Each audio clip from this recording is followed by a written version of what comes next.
The 5 modern mainline GTA games contain 346 story missions, 346 opportunities for blockbuster moments, unforgettable sandbox spectacles, career-making crimes, and the occasional excruciating nightmare. But among the missed trains, RC planes, and yoga sessions are some of the most memorable gaming experiences ever crafted, courtesy of developer Rockstar Games. These are the missions that propel us to that next level on the minimap, the ones that start with a goofy cutscene and end with an orchestra of explosions and emotions. These are the greatest Grand Theft Auto missions.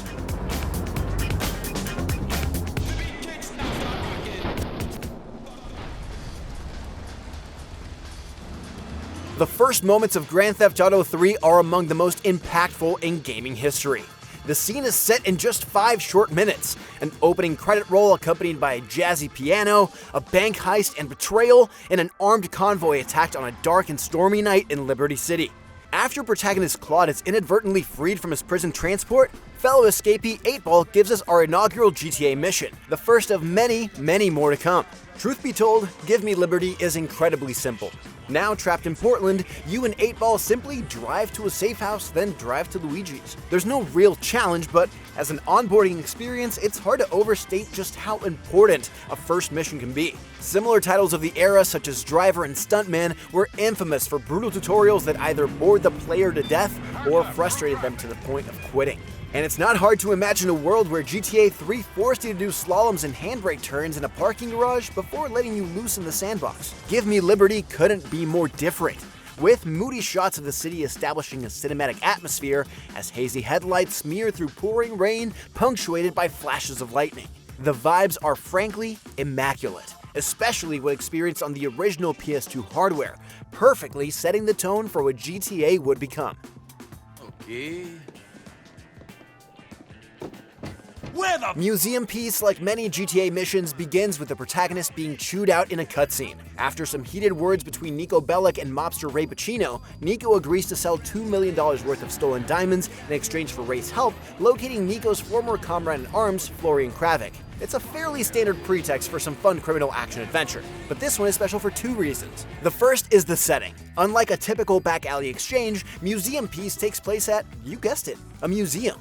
The Libertonian, to be precise, a hybrid of New York's real-life Met and Museum of Natural History. Spoiler alert, the deal goes south, leaving Nico with no diamonds, no money, and legions of mobsters and cops out for his blood. The resulting shootout sees you blasting through the hallowed marble halls of a dimly lit museum after hours, shattering priceless artifacts and even destroying a dinosaur skeleton that took the developers so long to make they left a salty plaque behind as an Easter egg. It's one of the most unique interiors in the entire series and a refreshing change of pace from seedy warehouses and garages. What really makes this mission special, though, is that it's a look into the future. Nico is accompanied on his mission by Johnny Klebitz, the player character from the Lost and Damned DLC, and the mysterious sniper who breaks up the diamond deal turns out to be Luis Fernando Lopez, the protagonist of The Ballad of Gay Tony.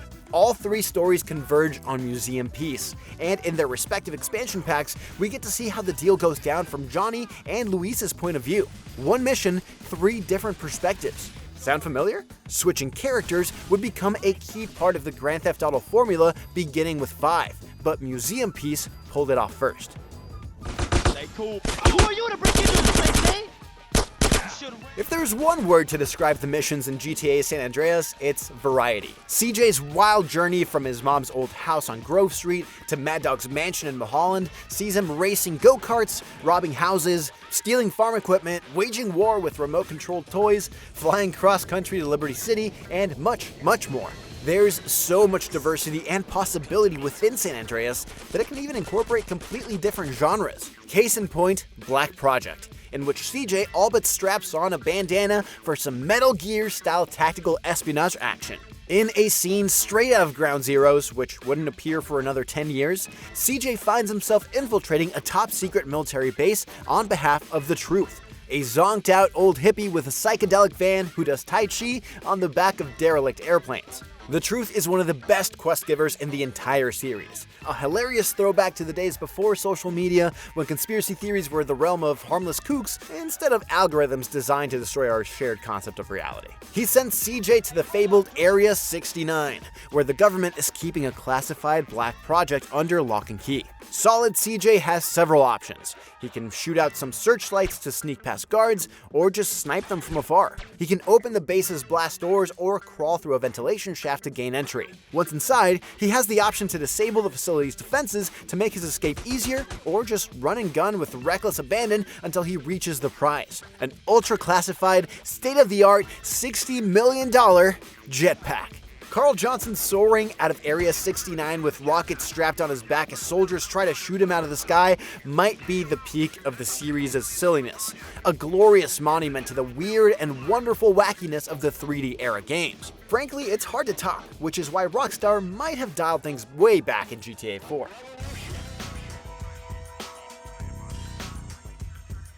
An open-world game like Grand Theft Auto has to do a lot of different things right at the same time. Driving, shooting, swimming, dancing. It's inevitable that something is going to suffer. Flying has never been GTA's strong suit. From the clipped-wing dodo of GTA 3 to the tedious flight school and infuriating supply lines of San Andreas, you can't even fly planes in GTA 4. And frankly, we didn't miss it all that much. Flying would return in a big way with GTA 5. With one mission in particular finally delivering on the promise of vertical violence. Minor Turbulence is a Trevor-only experience, the first mission after he and Michael are exiled from Los Santos. Trevor receives a tip from his long-suffering sycophant Ron that a Merryweather cargo plane full of military equipment is circling Mount Chiliad. Still salty over losing his ill-gotten gains from the last heist, Trevor takes to the skies in a dinged-up old crop duster to take down the massive jumbo jet. We'd seen similar missions in previous games, but those all involved infiltrating from the ground. GTA 5 ups the intensity with a mid-air invasion that sees Trevor dodge rockets as he plows his biplane into the cargo hold of the much larger aircraft. After an awesome shootout dodging sliding 4x4s, Trevor takes over the cargo plane, only to be shot down by pursuing Air Force fighters, all to the tune of a god-tier Tangerine Dream track. Minor Turbulence is a blockbuster mission that rivals the cinematic set pieces of Uncharted. More importantly, it's fun. You're not steering through rings or worrying about fuel or time limits, and while Trevor is forced to fly underneath the radar of the nearby military base, it's a perfectly judged injection of friction that makes the mission exciting instead of aggravating. That was my money, Tommy! One of the hallmarks of a great Grand Theft Auto campaign is the sense of progression throughout the story. We usually start as penniless street crooks hiding out in dingy motels, rising through the underworld ranks to become a feared and powerful kingpin by the endgame. GTA expertly doles out perks and amenities as the protagonist gains status, perfectly fueling the power fantasy of rags-to-riches crime stories like Scarface. Vice City's biggest inspiration is in full effect during Rub Out. Ricardo Diaz, the big boss who kicks off the whole story by getting Lance Vance's brother killed, lives in a huge mansion on Starfish Island that's the spitting image of Tony Montana's humble home. And since Tommy Vercetti winds up working for the man he swore revenge on, you'll be seeing it a lot. Diaz flaunts his wealth and power throughout the story, making it extra satisfying when you finally get a chance to take him down. Vercetti and Vance wage a full frontal assault on Diaz's fortress, fighting through hedge mazes and pools in the huge interiors that pay homage to the climactic massacre of Scarface. Once Diaz is disposed of and the dust settles, the entire place is yours. The Vercetti estate comes complete with respawning armory, an infernus, a helicopter, and a bunch of brand new gang members gassing you up. There would be flashier paths throughout later GTA games, but Vice City was the first that made you feel like you'd finally made it. Okay, this is it. Play it cool, Carl. Play it cool. The top of this list is gonna be heist heavy, and for good reason.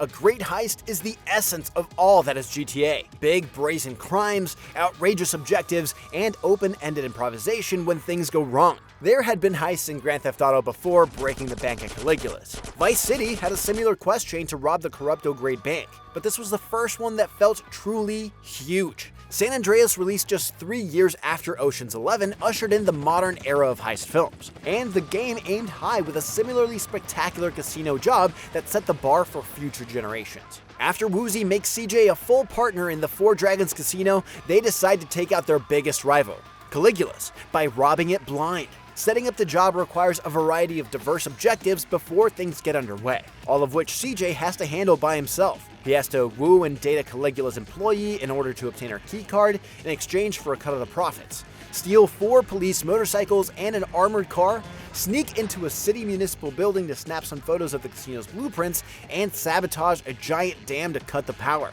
It's a lot of work, but in true San Andreas fashion, every preparation mission feels unique and fun in its own way. When it's time for the heist itself, CJ dons a Caligula's croupier outfit and infiltrates the casino with some mild, Hitman-esque social stealth. Once he's in, CJ has to force open a garage door with a forklift, navigate the maze-like interiors with night vision goggles, lead a team of surprisingly cheerful accomplices to the vault, fight his way up to the roof and escape via parachute to a neighboring building in a stunt that would make Tom Cruise giddy, all within a heart-pounding 7-minute timer. Breaking the bank at Caligula's isn't quite as impactful or in-depth as some future heists that we'll see on the list, but it remains an extremely fun and impressive feat for its time. But this is real.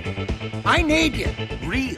If you're coming to GTA looking for branching narratives and tough story choices, you're clucking up the wrong bell. That's not to say your choices have no impact on the plot, but they're largely superficial. The smart way or the loud way. Sparing your target or killing them. Hiring the least expensive and most expendable goons for the heist, or paying up for the talented pros. A dish served cold is a major exception. In the final stretch of GTA 4, Nico is ordered by Jimmy Pecorino to conduct one last drug deal with the architect of his pain, Dmitry Raskolov, the mob boss who torments Nico throughout the game.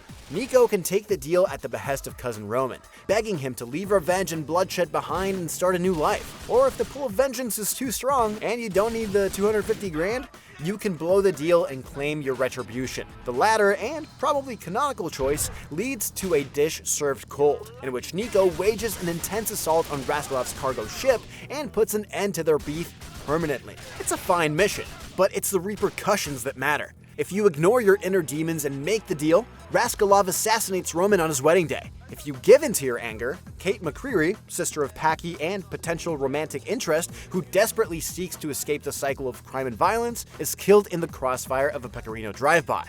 They're downer endings either way. Gut-punching tragedies that reward you with a cheerful, "You won!" achievement amidst the anguish. A dish served cold might be the most we've ever cared about GTA. It's an unexpected, bittersweet resolution to the most human story the series has ever told, and it's stayed with us ever since.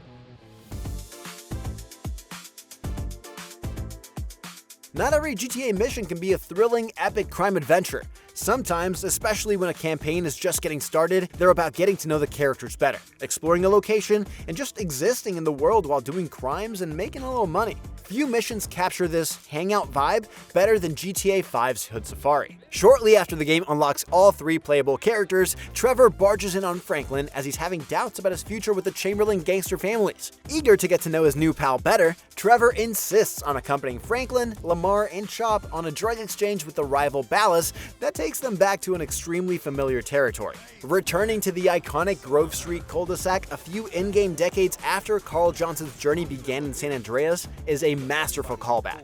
Not as intense as the visit to Shadow Moses in Metal Gear Solid 4, but a lot funnier. GTA's humor can be extremely hit or miss, but the combination of personalities and always excellent performances help Hood Safari nail the perfect balance between characterization and absurdity. Trevor is his usual unsettling self, but his experience comes in handy during the drywall handoff. Lamar is hungry to climb up the food chain and gets serious about his career, but he can't help fawning over rapper MC Clip's fashion shoot even while stealing his jet skis. There's plenty of action, with a good old-fashioned Grove Street turf war and a great chase through the Terminator 2 canal. But the real treasures of this mission are the friends we made along the way. There he is, Nico. Unlike other signature GTA heists, there's no preparation involved in 3-leaf Clover.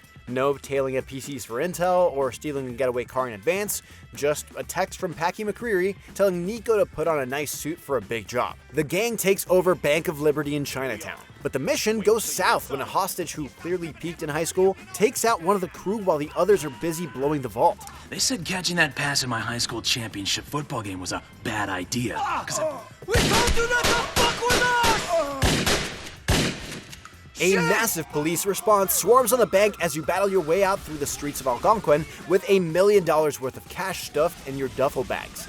It's a mad dash as Nico and what's left of his squad used abandoned cars for cover, scrambling through subway stations as they barely escape Homeland Security Organization news. If you can make it back to Dukes alive, you're rewarded with access to Algonquin and $250,000, a huge sum of money for that point in the story. If Caligula's was Ocean's 11, Three Leaf Clover takes its obvious cues from Michael Mann's intense 1995 thriller, Heat, with a tip of the hat to Point Break. The mission is clearly inspired by Heat's immortal downtown shootout, so realistic that actual armed forces have used it as an example of urban combat skills. While it's unlikely that GTA 4 will ever be taught at West Point, it's a perfect fit for the game's gritty vibe. This isn't some slick heist with disguises and stolen keycards. We're in the world of balaclavas and plastic explosives. Three Leaf Clover is brutal, inelegant, and ugly. Everything that makes GTA 4 so unique. Heck, it's so good that characters are still talking about it in the sequel. The Bank of Liberty City. Ah, shit, yeah. I heard you were part of the crew that took that down. I ran the crew. Speaking of which, by GTA 5, heists had evolved into a central pillar of the campaign. There are 6 heists through the single-player story, each of which requires careful planning and prepping. Now systemized, heists are almost a game mechanic unto themselves, with a whiteboard planning phase that asks you to weigh risks and make decisions before the mission is a go. Who will you hire? Will you go loud or soft? Which spooky mask will you buy for your crew? Important questions, all with unique consequences for each choice, though it's hard to get too chuffed about your cut of the money when most of it ends up going to FIB anyway. Most of the heists in GTA 5 are fantastic, and nearly any one of them could fill this spot on the list without much argument. Blitzplay, another Heat homage, sees you hijacking an armored car in broad daylight. Michael and Trevor's dream job of robbing the Union Depository is a suitably epic climax. The Merryweather heist puts you in a frankly implausible position of controlling a high-tech deep-sea submersible with only a game controller. Great missions all, but when it comes to pure power fantasy, it's tough to beat the Paleto Score. Unlike most heists in GTA 5, you don't have much of a choice when it comes to robbing the tiny rural bank in Paleto Bay. There's no way around the alarm system, and the short police response time means that there's no chance of escaping under the radar, meaning it's time to bust out the big guns. It begins a lot like the Three Leaf Clover heist, with Michael, Trevor, and Guest barging into the lobby and taking hostages. While GTA 5 keeps things relatively grounded with its frantic foot chase, the Paleto Score turns the tables and gives you the upper hand for a change. As the local police surround the bank building, your crew emerges through the double doors decked out in heavy-duty bomb squad armor and loading for bear. Wielding a minigun nicked from a military convoy, you blast through an army of Blumkin cops and wreak havoc on the sleepy mountain town. The mundane scenery makes for an excellent explosive set piece as you shoot down helicopters and blow up cop cars while you wait for Franklin to gradually arrive with a getaway bulldozer. After dodging tank shells and a brief detour through a chicken factory, the gang catches a train and counts their earnings, just before Agent Sanchez shows up to snatch it all away. The Paleto Score is a perfect middle ground between the cartoon craziness of Caligula's and the grim verisimilitude of Three Leaf Clover. A brilliant example of the balancing act that defines modern Rockstar. We're bringing down the fences here, real and emotional.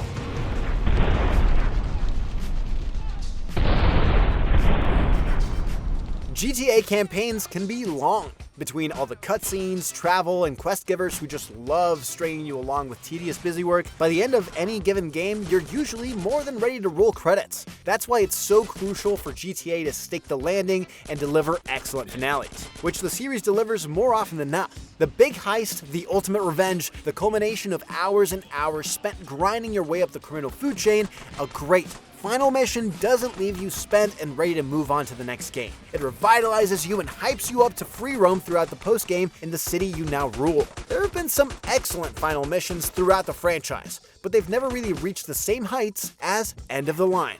San Andreas is on fire, literally. The entire city is shaken by the acquittal of Officer Tenpenny, the cop who's been using and tormenting CJ throughout the game. The chaos canonizes the infamous pedestrian riot cheats from the previous games as angry NPCs attack each other and cars explode in the distance. The altered world state makes End of the Line feel truly climactic. There's no going back from this, and whatever happens, CJ, Los Santos, and all of San Andreas will never be the same again. CJ and Sweet decide the time is finally right to take down the treacherous Big Smoke and his Balas empire once and for all. After making their way to his fortress in East Los Santos, CJ commandeers a SWAT tank and smashes through the front door. He battles through 3 floors of Balas, Vagos, Rifa, and Russian mobsters before barging in on Big Smoke, who is busy playing video games and hitting a bong.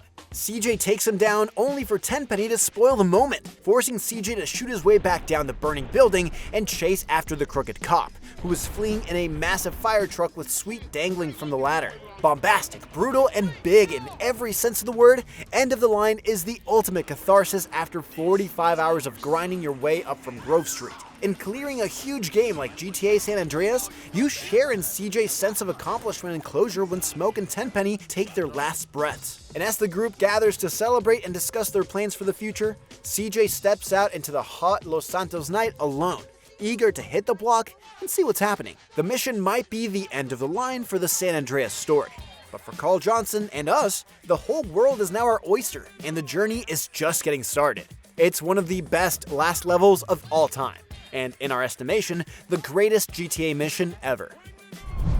What do you think about our GTA mission rankings? Did we leave out your favorite? Should we have shown Caída Libre more love? Did anyone out there have no problem following the damn train? Leave a comment, let us know. And be sure to subscribe to IGN for all things GTA.